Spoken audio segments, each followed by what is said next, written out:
Public TV ಆಡ್6 ಸಹಯೋಗದಲ್ಲಿ ಪ್ರಸ್ತುತಪಡಿಸಿದಂಥ ವಿದ್ಯಾಮಂದಿರ PG ಶೈಕ್ಷಣಿಕ ಮೇಳಕ್ಕೆ ಮೊದಲ ದಿನ ಇವತ್ತು ಉತ್ತಮ ಪ್ರತಿಕ್ರಿಯೆ ವ್ಯಕ್ತವಾಗಿದೆ. ಇವತ್ತು ಬೆಳಗ್ಗೆ 10:30ಕ್ಕೆ ಪಬ್ಲಿಕ್ ಟಿವಿ ಮುಖ್ಯಸ್ಥರಾದ HR ರಂಗನಾಥ್ ಸರ್, ಮಲ್ಲೇಶ್ವರಂ ಶಾಸಕ ಡಾಕ್ಟರ್ ಅಶ್ವತ್ಥನಾರಾಯಣ ಅವರು ಚಾಲನೆ ಕೊಟ್ಟರು. ವಿದ್ಯಾಮಂದಿರಕ್ಕೆ ಬೆಳಗ್ಗೆ 9ರಿಂದ 10:30 ಗಂಟೆಯೊಳಗಡೆಗೆ ಬಂದು ರಿಜಿಸ್ಟರ್ ಮಾಡಿಕೊಂಡ ವಿದ್ಯಾರ್ಥಿಗಳಿಗೆ ಲ್ಯಾಪ್ಟಾಪ್, ಟ್ಯಾಬ್ ಉಡುಗೊರೆಯಾಗಿ ನೀಡಲಾಯಿತು. ಜೊತೆಗೆ ಪ್ರತಿ 1 ಗಂಟೆಗೆ ಲಕ್ಕಿ ಡಿಪ್ ಮೂಲಕ ಒಬ್ಬ ವಿಜೇತರಿಗೆ ಸ್ಪಾಟ್ನಲ್ಲೇ ಟ್ಯಾಬ್ ಉಡುಗೊರೆ ಕೂಡ ಕೊಟ್ಟರು. ಲ್ಯಾಪ್ಟಾಪ್, ಟ್ಯಾಬ್ ಪಡೆದ ವಿದ್ಯಾರ್ಥಿಗಳು ಫುಲ್ ಖುಷಿಯಾಗ್ಬಿಟ್ರು. ಪಬ್ಲಿಕ್ ಟಿವಿಯ ವಿದ್ಯಾಮಂದಿರದ ಬಗ್ಗೆ ಹೆಮ್ಮೆ ಮತ್ತು ಹರ್ಷವನ್ನು ವ್ಯಕ್ತಪಡಿಸಿದರು. ಮೊದಲ ದಿನ ಉತ್ತಮ ರೆಸ್ಪಾನ್ಸ್ ಇತ್ತು. ನಾಳೆ ಸಹ ಬೆಳಗ್ಗೆ 9 ಗಂಟೆಯಿಂದ ಸಂಜೆ 6 ಗಂಟೆವರೆಗೂ ಕೂಡ ಎಕ್ಸ್ಪೋ ಇರುತ್ತೆ. ಇಂದಿನಂತೆ ನಾಳೆಯೂ ಕೂಡ ಲ್ಯಾಪ್ಟಾಪ್, ಟ್ಯಾಬ್ ಗೆಲ್ಲುವಂತಹ ಸುವರ್ಣ ಅವಕಾಶ ಇರುತ್ತೆ. ಸೊ 40ಕ್ಕೂ ಹೆಚ್ಚು ಶಿಕ್ಷಣ ಸಂಸ್ಥೆಗಳು ಒಂದೇ ಸೂರಿನಡಿ ಸಿಗ್ತಾ ಇದೆ. ನೋಡಿ, ಜಾಕ್ ಪಾಟ್ ಹೊಡೆದ್ರೆ ಲ್ಯಾಪ್ಟಾಪು ಸಿಗುತ್ತೆ, ಟ್ಯಾಬು ಸಿಗುತ್ತೆ, ಇನ್ನೊಂದು ಕಡೆಗೆ ಇನ್ಫಾರ್ಮೇಷನು ಸಿಗುತ್ತೆ. 88 kg ಇದ್ದವರು ಈಗ 72 kg ಬಂದಿದ್ದಾರೆ. ಅಂದ್ರೆ 16 kg ವೆಯ್ಟ್ ಲಾಸ್ ಮಾಡ್ಕೊಂಡಿದ್ದಾರೆ. ಮೊದಲ ದಪ್ಪ ಬಾಳದಿ ಎಷ್ಟು ಮೇಯ್ ಬಿಟ್ಟಿದಿ, ಎಷ್ಟು ದಪ್ಪದಿ ಅಂತೇಳಿ ನನ್ಗೆ ಹಾಸ್ ಮಾಡ್ತಿದ್ದು. ಈಗಿಲ್ಲ, ಈ ಸಲ ಬಾಳ ಸಣ್ಣ ಹುಡುಗಿಗತೆ ಕಾಣತ್ತೆ ಅಂತ ನನಗೆ ಜನರು ಅಂತ. ಇದಕ್ಕೆ ಯಾವ ಸೈಡ್ ಎಫೆಕ್ಟ್ ಇಲ್ಲ. ನನ್ನ ಜೀನಿ ಸ್ಲಿಮ್ ತೊಗೊಂಡ್ ಫುಲ್ ಖುಷಿ ಇದನ್ನೀಗ. ಇದೆ ಅಂತನೂ ಗೊತ್ತಿರಲಿಲ್ಲ. ಸುಮ್ಮನೆ MCA ಹಿಂಗಿದೆ ನೋಡ್ಕೊಂಡು ಹೋಗೋಣ ಅಂತ ಬಂದಿದ್ದು. ಸಿಕ್ತು, ಖುಷಿ ಆಯಿತು ತುಂಬ. ಯಾವ ಡಿಗ್ರಿ ಮುಗಿಸಿದ್ರಿ? ನಾವು BCA ಮುಗಿಸಿದ್ವಿ. BCA ಅಂದರೆ ಈಗ PGಗೆ ಹೋಗೋದಕ್ಕೆ ಮೊದಲೇ ನಿಮಗೆ ಲ್ಯಾಪ್ಟಾಪ್ ಸಿಕ್ಕಿದೆ, ಎಷ್ಟು ಖುಷಿ? ತುಂಬ ಖುಷಿ ಇದೆ. ನೀಡಿತ್ತು, ಖುಷಿ ಆಯಿತು.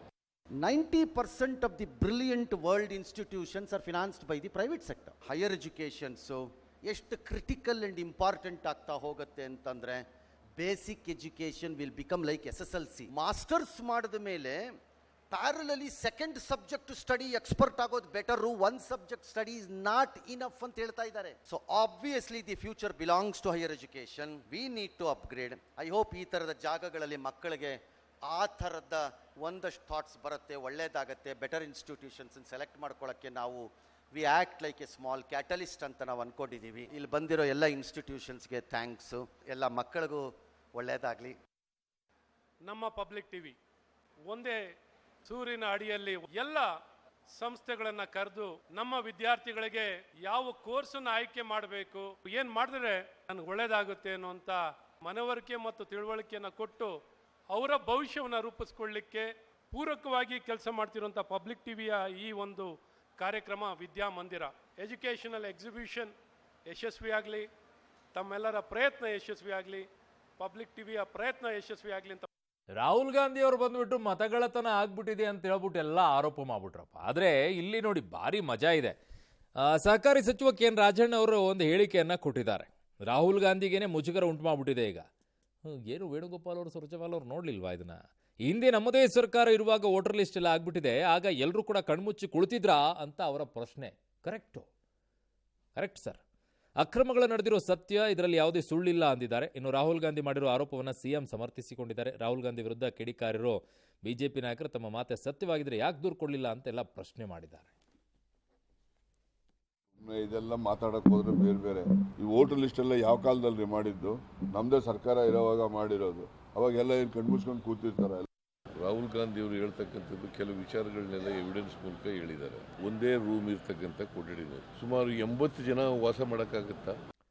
ರಾಜಣ್ಣ ಅವ್ರಿಗಿರುವಂಥ ಧೈರ್ಯ ಇನ್ಯಾರಿಗೂ ಕೂಡ ಇಲ್ಲ. ಕರೆಕ್ಟ್ ಅಲ್ವಾ? ಯಾವ ಟೈಮಲ್ಲಿ ವೋಟರ್ ಲಿಸ್ಟ್ ಆಯಿತು? BJP ಅಧಿಕಾರದಲ್ಲಿದ್ದಾಗ ವೋಟರ್ ಲಿಸ್ಟ್ ಆಗಿದ್ದ. EVM ಬಂದಿದ್ದು ಯಾವಾಗ? ಯಾರ ಕಾಲದಲ್ಲಿದ್ದಾಗ EVM ಬಂತು? ವೋಟರ್ ಲಿಸ್ಟ್ಗಳನ್ನು ರೆಡಿ ಮಾಡಿದ್ದು ಯಾವಾಗ? ನೋಡಿ, ವೋಟರ್ ಲಿಸ್ಟ್ಗಳಲ್ಲಿ ನಿಮಗೆ ಒಂದು ವೋಟ್ ID ಮಾಡಿಸ್ಕೊಳ್ಬೇಕು ಅಂತಂದರೆ ಸಮಸ್ಯೆಗಳು ಇದ್ದಾವೆ. ಯಾಕೆ ಅಂತಂದರೆ, ಊರಲ್ಲಿ ಒಂದು ಗ್ರಾಮ ಪಂಚಾಯತ್ ಚುನಾವಣೆಗೆ ಅಲ್ಲೊಂದು ವೋಟ್ ಮಾಡೋಕ್ಕೆ ಅಲ್ಲೊಂದು ಕಾರ್ಡ್ ಇರಲಿ, ಸಿಟಿಗೆ ಬಂದಾಗ ಇಲ್ಲಿ ಕೆಲಸ ಮಾಡ್ತಿರ್ತೀನಿ ಅಲ್ಲಿಗೆ ಹೋಗೋಕ್ಕಾಗಲ್ಲ ಇಲ್ಲೊಂದಿರಲಿ ಅಂತ ಕಾರ್ಡ್ ಮಾಡಿಸ್ಕೊಂಡಿರೋರೇ ತುಂಬ ಜನ ಇದ್ದಾರೆ. ಅದಕ್ಕೆ ಹೇಳ್ತಾ ಇರುವಂಥದ್ದು, ಅದನ್ನು ಲಿಂಕ್ ಮಾಡೋಕ್ಕೆ ನೋಡಿ ಟ್ರೈ ಮಾಡಿ ಹೇಗಾಗುತ್ತೆ ಅಂತ ಹೇಳಿ. ಅದನ್ನು ಯಾರೂ ಒಪ್ಕೊಳ್ಳೋದಿಲ್ಲ. ಆ ನಿಟ್ಟಿನಲ್ಲಿ ರಾಜಣ್ಣ ಅವರಿಗೆ ಈಗ ವೇಣುಗೋಪಾಲ್ ಅವರು, ಸುರ್ಜೇವಾಲ ಅವರು, ರಾಹುಲ್ ಗಾಂಧಿ ಅವರು, ಮಲ್ಲಿಕಾರ್ಜುನ್ ಖರ್ಗೆ ಅವರು, ಇವರಿಗೆ ಯಾರಿಗೂ ಇಲ್ಲದೆ ಇರುವಂಥ ಇನ್ಫಾರ್ಮೇಷನ್ ರಾಜಣ್ಣ ಅವರಿಗೆ ಬಂದಿದೆ. ಬಟ್ ಅದನ್ನು ಹೇಳೋ ಧೈರ್ಯವನ್ನು ಮಾಡಿದ್ದಾರೆ. ಬ್ರಿಲಿಯಂಟ್ ಅಲ್ವಾ ರಾಜಣ್ಣ ಅವರೇ? ಧ್ವನಿ ಎತ್ತಬೇಕು ನೀವು, ಹಿಂಗೆ ಹೇಳಬೇಕು ನೀವು.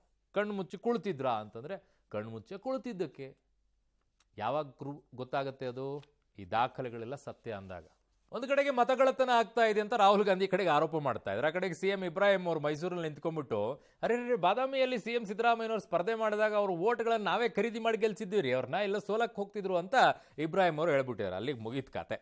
ಇನ್ನು ರಾಜ್ಯದಲ್ಲಿ ಮಳೆ ಜೋರಾಗ್ತಾ ಇದೆ, ಕೆಲವು ಕಡೆಗಳಲ್ಲಿ ಸಮಸ್ಯೆ ಆಗ್ತಾ ಇದೆ, ತುಂಬಿ ಹರಿತಾ ಇದೆ, ಸೇತುವೆ ಮುಳುಗಡೆ ಆಗ್ತಾ ಇದೆ. ಅದರ ನಡುವೆ ಕೆಲವೊಂದಿಷ್ಟು ಜನ ಹುಚ್ಚಾಟ ಮಾಡ್ತಾ ಇದ್ದಾರೆ, ಮನೆ ಎಲ್ಲ ಆವೃತವಾಗ್ಬಿಟ್ಟಿದೆ, ಜನ ಕಂಗಾಲಾಗೋಗ್ಬಿಟ್ಟಿದ್ದಾರೆ, ಬೆಳೆ ಎಲ್ಲ ಹಾನಿ ಆಗ್ತಾ ಇದೆ. ಇನ್ನೊಂದು ಕಡೆಗೆ ಬೆಳೆ ಬೆಳಿಬೇಕು ಅಂತಂದರೆ ಗೊಬ್ಬರ ಬೇಕಾಗಿದೆ, ರೈತರಿಗೆ ಗೊಬ್ಬರನೇ ಸಿಗ್ತಾ ಇಲ್ಲ, ಪರದಾಟ ಮುಂದುವರಿತಾ ಇದೆ ಹಲವು ಜಿಲ್ಲೆಗಳಲ್ಲಿ.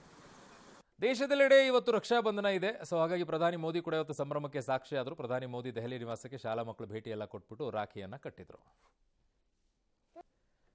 ಸಿಎಂ ತವರು ಜಿಲ್ಲೆ ಮೈಸೂರಿನಲ್ಲಿ ಕಾಂಗ್ರೆಸ್ ಕಚೇರಿಗೆ ಭೂಮಿ ಪೂಜೆ ವೇಳೆ ಅರ್ಚಕರು ತಡವರಿಸಿದ್ದಕ್ಕೆ ಡಿಸಿಎಂ ಸಿಟಿಗಾಗ್ಬಿಟ್ರು. ನಿನಗೆ ಪೂಜೆ ಮಾಡಕ್ ಬರಲ್ವಾ, ಕೊಡು ಇಲ್ಲಿ ಅಂತ ಅರ್ಚಕರಿಂದ ಹಾಲು ಹೂವು ಅರಿಶಿನ ಕುಂಕುಮ ಎಲ್ಲ ಪಡ್ಕೊಂಡು ಸಿಎಂ ಜೊತೆಗೆ ಸೇರಿ ತಾವೇ ಪೂಜೆ ಎಲ್ಲ ಮಾಡಿಬಿಟ್ಬಿಟ್ರು. ಒಳ್ಳೆ ಕೆಲಸ. ಇನ್ನೊಂದು ಕಡೆಗೆ ಧ್ರುವ ಸರ್ಜಾ, ಸ್ಯಾಂಡಲ್ವುಡ್ ಪ್ರಿನ್ಸ್ ಅಂತೆ ಅವರು ಏನೋ 3.5 ಕೋಟಿದೇನೋ ಮೋಸ ಮಾಡಿಬಿಟ್ಟಿದ್ದಾರೆ ಅಂತೆಲ್ಲ ಈಗ ಒಂದು ಕೇಸ್ ಆಗ್ಬಿಟ್ಟಿದೆ ಮುಂಬೈನಲ್ಲಿ.